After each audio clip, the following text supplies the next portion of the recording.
आपके सामने हो रहे हैं या आपको दिए जा रहे हैं, तो इनको ऐसा नहीं कि हम सुन लें और भूल जाएं, क्योंकि हम एक नई शुरुआत कर रहे हैं। तो हम ये चाहते हैं इन वक्तव्यों का, इन अनुभवों का आप फायदा उठाएं, और यदि फायदा उठाते हुए आप सफल होते इन चीजों में, तो हमारा भी नाम होगा, आपका नाम होगा, स्कूल का नाम होगा। तो हम चाहते हैं कि हर फील्ड में, जिस फील्ड में भी आप जाना चाहते हैं, मेहनत करें, सफल हों और आगे बढ़ें।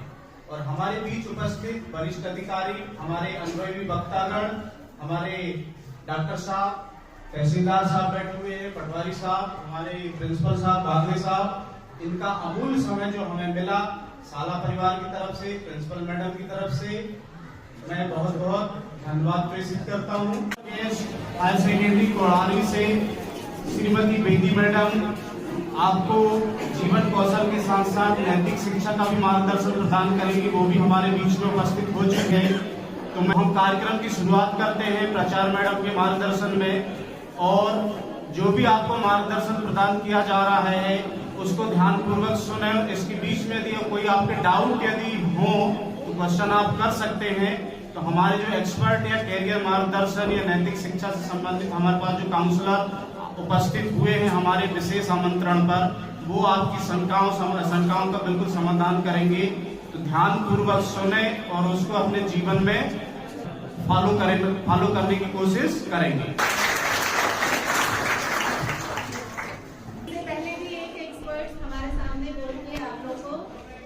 बातें बता करके जा चुके हैं। इसी मेला में हमारे बीच उपस्थित हैं मिसेस स्मृति बेदी, जिनको आप जानते हो, कुछ बच्चे जानते होंगे और कुछ नहीं जानते होंगे, तो मैं इनका परिचय करा देती हूँ आप लोगों से। मैडम स्मृति बेदी मैडम हमारे यहाँ जो वरिष्ठ शिक्षक हैं, बेदी सर उनकी वाइफ हैं, और हमारे विद्यालय में 2 वर्ष पहले इन्होंने यहाँ अध्यापन कार्य कर चुका है, और कुछ बच्चों ने इनसे अध्यापन किए भी होंगे और वो जानते भी होंगे। और ये बहुत ही अच्छी वक्ता है, इनकी बातें सुने आप और उन्हें अपने जीवन में अनुसरण करने की कोशिश करें, तो आप बहुत सफलता प्राप्त कर सकते हैं। तो मैं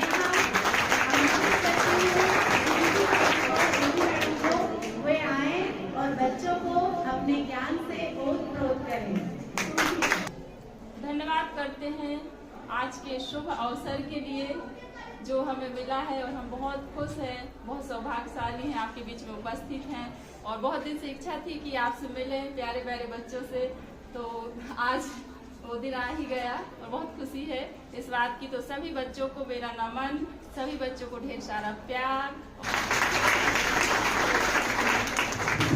सर्वप्रथम धन्यवाद करती हूँ सुंदर मातृभूमि को, जिसकी गोद में हम सभी सुशोभित हो रहे हैं। जिंदगी आसान नहीं होती, जिंदगी आसान नहीं होती, आसान बनाना पड़ता है।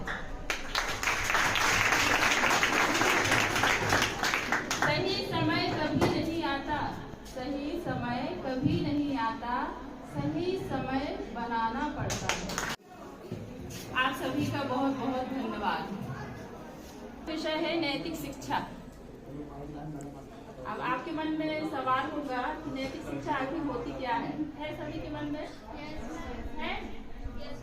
तो नैतिक शिक्षा जिस प्रकार हमें दिए और बल्ब जलाने की आवश्यकता होती है, दिया बल्ब जलाने की आवश्यकता क्यों होती, हम आपसे पूछते हैं।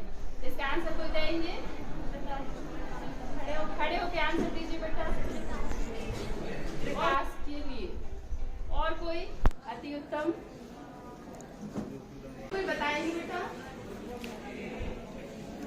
दिया जलाने की आवश्यकता, बल्ब जलाने की आवश्यकता आज हमारे जीवन चीजों को सही ढंग से देखने के लिए।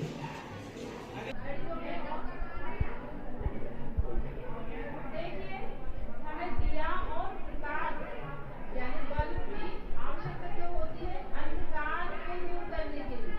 यदि अभी लाइट बोल हो जाए, दरवाजा लगा देंगे हम, तो पूरा अंधकार हो जाएगा कि नहीं? तो इसी तरह नैतिक शिक्षा की आवश्यकता हमारे जीवन में बहुत ही आवश्यक है, बहुत जरूरी है। क्यों?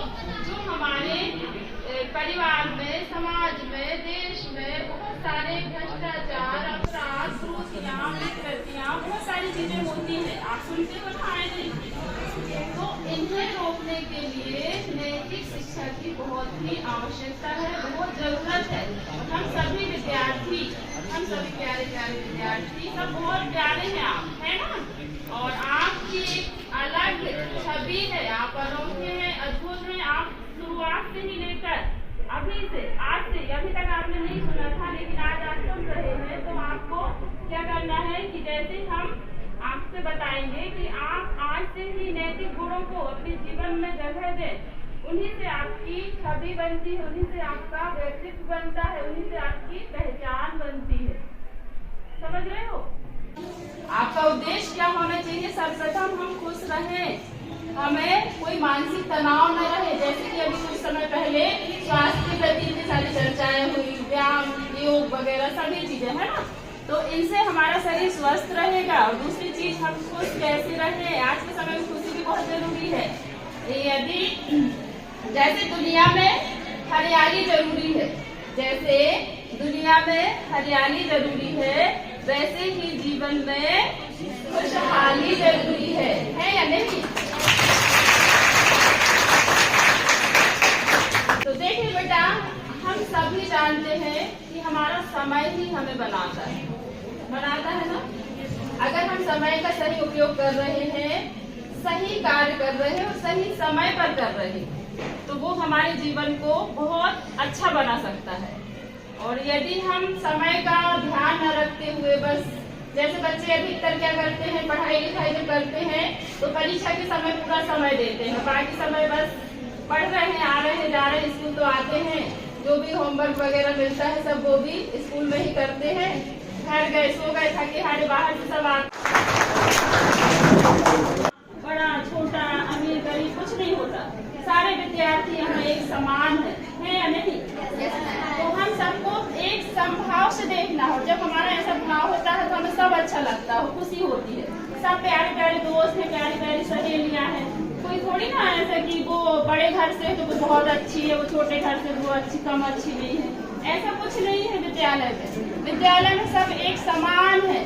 ऐसा हमेशा हर विद्यार्थी सोचे, माने इस चीज को, हर एक का सहयोग करें, हर एक के लिए तैयार रहें पढ़ने लिखने। जैसे कोई बच्चा बहुत अच्छा कर रहा है, उससे पूछें, आप उससे जले ना कि बड़ी आई कौन नहीं ला सकता 90 नंबर, ऐसा रहता है।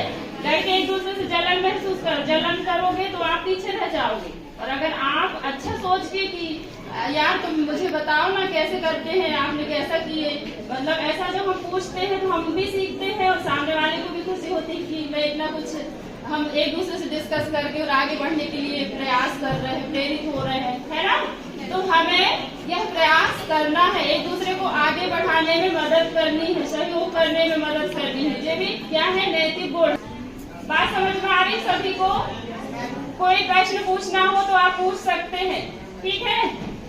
और ध्यान से सुनना है। आप 9th में हो, 9th वाले बच्चों को सबसे ज्यादा जरूरत है अभी अच्छी बातें सीखने की, अच्छी आदत सीखने की, अच्छी सोच, अच्छे विचार। वही आपकी नींव है, वहीं से आपका बेस बन रहा है। आप 12वीं तक वहीं से आगे बढ़ेंगे, ठीक है। तो ये 9वीं से 12वीं की एज जो होती है किशोर अवस्था, किशोर अवस्था जो होती है वो बदलाव की अवस्था होती है, बहुत जोश, उमंग, उत्साह की अवस्था होती है नहीं? अपने जीवन में आप लोगों को चेंजेस समझ में आते होंगे, महसूस होते होंगे। एकदम से जब हम 9th में आते हैं तो बहुत सारे बदलाव आते हैं हमारे जीवन में, और वो बदलाव, ऊर्जा, बहुत सारी ऊर्जा रहती है, शक्ति रहती है। अगर उसे सही दिशा मिल जाती है, सही रास्ता मिल जाता है, तो वो विद्यार्थी बहुत बड़ा कुछ कर जाता है। और यदि कहीं गलत रास्ते में पड़ गया तो फिर बर्बाद ही हो जाता है। इसलिए हमें ध्यान देना है कि जो हमारी शक्ति है, जो ऊर्जा है, यदि हमें लग रहा है कि कुछ हमें करना है, कुछ बनना है और अपनी एक अलग पहचान बनाना है, तो उसके लिए हमें क्या करना है कि वो शक्ति है, जो भी आपको पसंद है, जो कार्य आपको अच्छा लगता है। कई बार ऐसा होता है जो हमें अच्छा लगता है वो हमें नहीं मिलता। ऊपर वाले की मर्जी यह होती है कि जो हमें अच्छा लगता है वो कभी नहीं भी देते, उससे अच्छा देना चाहते हैं, इसलिए, ठीक है। तो इसलिए हमें क्या करना है कि हम जो पसंद है और जो हमें मिला है, आज आपको क्या मिला है? 11वीं, 10वीं, 9वीं, 12वीं, ये सब आपको पढ़ने के लिए मिला है ना। तो इसमें आप अपना बेस्ट दें, सर्वश्रेष्ठ हैं कि हम इसमें अपना 100% दें ताकि हमें आगे और अच्छा हो पाए हमारा। जब आप इसमें ईमानदार रहेंगे, जो काम आपको सौंपा गया है, तो आगे और ईश्वर आपको अच्छे अच्छे काम सौंपेंगे, है कि नहीं? ऐसा सोचते हो आप लोग? बात समझ में आ रही है बेटा? तो आप लोगों को ना थोड़ा सा चिंतन करना है, मनन करना है। आखिर अभी हमारी परीक्षा एकदम नजदीक है, तो इसमें हम अब इतना जो समय बचा है उसमें कितना अच्छा और कर सकते हैं। पढ़ाई के साथ साथ बहुत सारी जो जीवन उपयोगी बातें हैं, इन पर भी आपको मतलब अमल में लाना है, जीवन में उतारना है, तभी एक आप अच्छे विद्यार्थी, अच्छे बेटा बेटी बनेंगे अपने माता पिता के लिए, है ना? और आपके माता पिता का यही सपना रहता है कि आप जब यहाँ आते हैं तो वो पूरे दिन आपका कि हमारे बेटा बेटी स्कूल गए हैं, पढ़ने गए हैं, और यदि आप यहाँ आके पढ़ाई नहीं कर रहे हैं, घूम रहे हैं, मोबाइल लेकर आ जाते हैं कुछ बच्चे, तो मोबाइल चला रहे हैं, तो ये आप उनको धोखा नहीं दे रहे हैं, आप अपने आप को धोखा दे रहे हैं। आप क्या सोचते हैं कि यार ऐसे तो हम किसी को बेवकूफ बना सकते, टीचर को नहीं दे रहे हैं धोखा, ना ही माता पिता को। आप अपने आप को, अपने जीवन को धोखे में रख रहे हैं, और कल आपको सिर्फ पछतावा होगा। इसलिए हम ऐसा ना करें। आपको यदि सही सलाह दी जाती है तो उसे आप माने बेटा, और उस पर चलें, तभी आपका जीवन अच्छा बनता है। जैसे हमने फर्स्ट लाइन में बोला था कि जिंदगी आसान नहीं होती है, इसे हमें खुद ही आसान बनाना पड़ता है। सही बात है ना?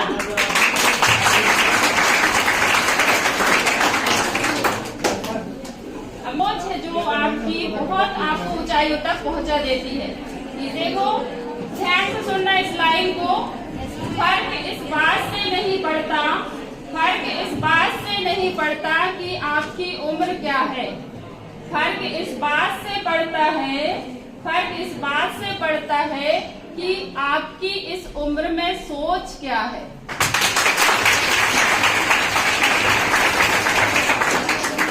तो देखिए बेटा, आपके चेहरे में स्माइल, जो बात समझ में आ रही है, आपका फीडबैक मुझे मिल रहा है।